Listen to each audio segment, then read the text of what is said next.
പിതാവിന്റെയും പുത്രന്റെയും പരിശുദ്ധാത്മാവിന്റെയും നാമത്തിൽ ആമേൻ. ഈശോയിൽ സ്നേഹം നിറഞ്ഞവരെ, ഇന്ന് ഒക്ടോബർ മാസം 2-ാം തീയതി നമ്മുടെ രാജ്യത്തിനും സഭയ്ക്കും വളരെ പ്രധാനപ്പെട്ട ദിവസമാണ്. നമ്മുടെ രാഷ്ട്രപിതാവായ മഹാത്മാഗാന്ധിയുടെ ജന്മദിനം, ഗാന്ധി ജയന്തി ദിനമാണ്.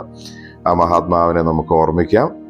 സഭയിൽ ഇന്ന് കാവൽ മാലാഖമാരുടെ തിരുനാൾ ആഘോഷിക്കുന്ന ദിവസമാണ്. നമ്മുടെ വിശ്വാസം അനുസരിച്ച്, സഭ നമ്മളെ പഠിപ്പിക്കുന്നതനുസരിച്ച്, ഓരോ ആത്മാവിനും സംരക്ഷണത്തിനായി ദൈവം സ്വർഗത്തിൽ നിന്ന് ഓരോ കാവൽ മാലാഖമാരെ നൽകിയിരിക്കുന്നു. നമുക്കെല്ലാവർക്കും ദൈവം നിയോഗിച്ച ഓരോ കാവൽ മാലാഖമാരുണ്ട്. അവരുടെ സംരക്ഷണയിൽ ദൈവം നമ്മളെ എപ്പോഴും കാക്കുന്നു. ആ ഒരു ഓർമ്മ നമുക്ക് മനസ്സിൽ സൂക്ഷിക്കാം. ഈ രാജ്യത്തിൻ്റെ തന്നെ കാവൽ മാലാഖയായി മാറിയ മഹാത്മാഗാന്ധിയുടെ ജന്മദിനം ആചരിക്കുമ്പോൾ അത് ഈ രാജ്യത്തിൻ്റെ സംരക്ഷണം ദൈവം എപ്പോഴും ഉറപ്പിക്കട്ടെ എന്ന് നമുക്ക് മനസ്സിൽ ആഗ്രഹിക്കുകയും പ്രാർത്ഥിക്കുകയും ചെയ്യാം. ഈ ഭൂമിയിലായിരിക്കുന്ന നമുക്ക് നമ്മെ ദൈവവുമായി ബന്ധിപ്പിക്കുന്ന ഒരു കണ്ണി കൂടിയാണ് നമ്മുടെ കാവൽ മാലാഖ.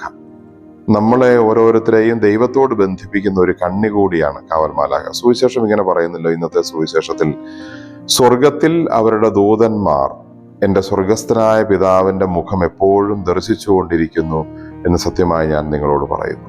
ഈശോ പറയുന്നത്, ഈ ചെറിയവരിൽ ആരെയും നിങ്ങൾ നിന്ദിക്കരുത്, ആരെയും നിസ്സാരരായി കണക്കാക്കരുത്. കാരണം അവർക്ക് ഓരോരുത്തർക്കുമുള്ള ദൂതന്മാർ, കാവൽ മാലാഖമാർ, അവരുടെ സ്വർഗസ്ഥനായ പിതാവിൻ്റെ മുഖം എപ്പോഴും സ്വർഗത്തിൽ ദർശിച്ചുകൊണ്ടിരിക്കുന്നു.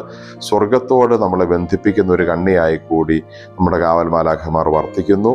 നമ്മളെ എപ്പോഴും ദൈവികമായ വഴിയിൽ നടത്താനും തെറ്റുകളിൽ വീഴാതെ സംരക്ഷിക്കുവാനും പേര് സൂചിപ്പിക്കുന്നത് പോലെ കാവൽ നൽകുന്ന, സംരക്ഷണം നൽകുന്ന ദൈവദൂതന്മാരാണ് അവർ.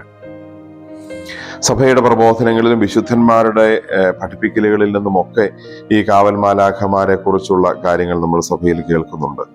ഇത് എന്തിനാണ് എന്ന് ഈശോ പറയുന്നുണ്ട്. ഒരുവൻ പോലും നശിച്ചു പോകാതിരിക്കാൻ ദൈവം തൻ്റെ ഏകപുത്രനെ ഈ ലോകത്തിലേക്ക് അയച്ചു. ആ രക്ഷയുടെ ഫലം നിലനിർത്താൻ വേണ്ടി, ഒരാൾ പോലും നഷ്ടപ്പെട്ടു പോകാതിരിക്കാൻ വേണ്ടി ഈ കാവൽ മാലാഖമാരുടെ സംരക്ഷണം നൽകി ദൈവം ആ ഒരു കാര്യം ഉറപ്പിക്കുകയും ചെയ്യുന്നു. ഇന്ന് നമ്മൾ ഓർമ്മിക്കേണ്ട ഒരു കാര്യം, നമുക്ക് ദൈവം കാവൽ മാലാഖമാരെ അയച്ച് നമ്മുടെ ആത്മാവിനെ പാപത്തിൽ നിന്ന് സംരക്ഷിക്കുന്നത് പോലെ നമ്മൾ ഓരോരുത്തരും മറ്റുള്ളവരുടെ കാവൽ മാലാഖമാരായി മാറണം. എങ്ങനെയാണ്? അവരുടെ കാവൽ അല്ലെങ്കിൽ അവരുടെ സംരക്ഷണം കൊടുക്കുമ്പോൾ നമ്മൾക്കും ലഭിക്കുന്ന പദവി അതാണ്. നമ്മളും മാലാഖമാരായി മാറും.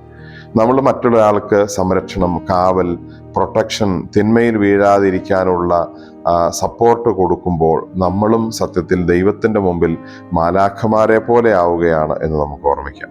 എങ്ങനെയാണ് നമുക്കത് ചെയ്യാൻ പറ്റും? ചിലപ്പോൾ നമ്മൾ കൊടുക്കുന്ന സമയത്തുള്ള, അല്ലെങ്കിൽ ആവശ്യമായ സമയത്ത് നൽകുന്ന ഒരു ഉപദേശം, മറ്റുള്ളവർക്ക് വേണ്ടി നമ്മൾ നടത്തുന്ന പ്രാർത്ഥന, നമ്മൾ കൊടുക്കുന്ന നല്ല മാതൃക, നല്ല കാര്യങ്ങൾ പറഞ്ഞു കൊടുക്കാൻ നമ്മൾ കാണിക്കുന്ന ഉത്സാഹം, ഇതെല്ലാം മറ്റുള്ളവരെ തിന്മയിൽ വീഴാതെ, തെറ്റിൽ വീഴാതെ സംരക്ഷിക്കുന്ന കാര്യങ്ങളാണ്. അതെല്ലാം ഒരു മാലാഖ ചെയ്യുന്നത് പോലെയാണ് ദൈവം കണക്കാക്കുന്നത്. അതുകൊണ്ട് തന്നെ നമുക്കും ദൈവത്തിൻ്റെ മുമ്പിൽ മറ്റുള്ളവരുടെ കാവൽ മാലാഖമാരായി മാറാനുള്ള ഒരവസരമാണ് അതിലൂടെ കിട്ടുന്നത്. അങ്ങനെ നമ്മളും ദൈവത്തിന് പ്രിയപ്പെട്ടവരാകട്ടെ. നമുക്കുള്ള കാവൽ മാലാഖമാരുടെ സാന്നിധ്യം അനുസ്മരിച്ച് എപ്പോഴും നമ്മളെ സംരക്ഷിക്കണമേ എന്ന് നമുക്ക് നമ്മുടെ മാലാഖയോട് പ്രാർത്ഥിക്കാം. ഒപ്പം നമ്മുടെ പ്രാർത്ഥനയും ഉപദേശവും നല്ല മാതൃകയും നല്ല ജീവിതവും ഒക്കെ വഴി മറ്റുള്ളവരുടെ ജീവിതത്തിന് കാവൽ മാലാഖമാരായി നമുക്ക് മാറുകയും ചെയ്യാം. നമുക്ക് പ്രാർത്ഥിക്കാം. കർത്താവേ, ഈ അനുഗ്രഹീത പ്രഭാതത്തിൽ ഞങ്ങൾ അങ്ങേ ആരാധിക്കുന്നു, സ്തുതിക്കുന്നു, നന്ദി പറയുന്നു. ഞങ്ങൾ ഓരോരുത്തരും ദൈവം നിയോഗിച്ച കാവൽ മാലാഖമാരാൽ സംരക്ഷിക്കപ്പെടുന്നവരാണെന്ന് അങ്ങ് ഞങ്ങളെ ഓർമ്മിപ്പിക്കുമ്പോൾ തന്നെ ഞങ്ങളുടെ വാക്കുകളും പ്രവർത്തനങ്ങളും ജീവിതവും കൊണ്ട് മറ്റുള്ളവർക്ക് കാവൽ മാലാഖമാരായി തീരേണ്ടവരാണെന്ന് കൂടി ഞങ്ങളെ പഠിപ്പിക്കുന്നല്ലോ. മറ്റുള്ളവരെ ഉപദ്രവിക്കാനല്ല, മറ്റുള്ളവരെ സംരക്ഷിക്കാനുള്ളതാണ് ദൈവികമായ നിയോഗം ഞങ്ങളിൽ ഏൽപ്പിക്കപ്പെട്ടിരിക്കുന്നതെന്ന് ഞങ്ങൾക്ക് മനസ്സിലാക്കി തരണമേ.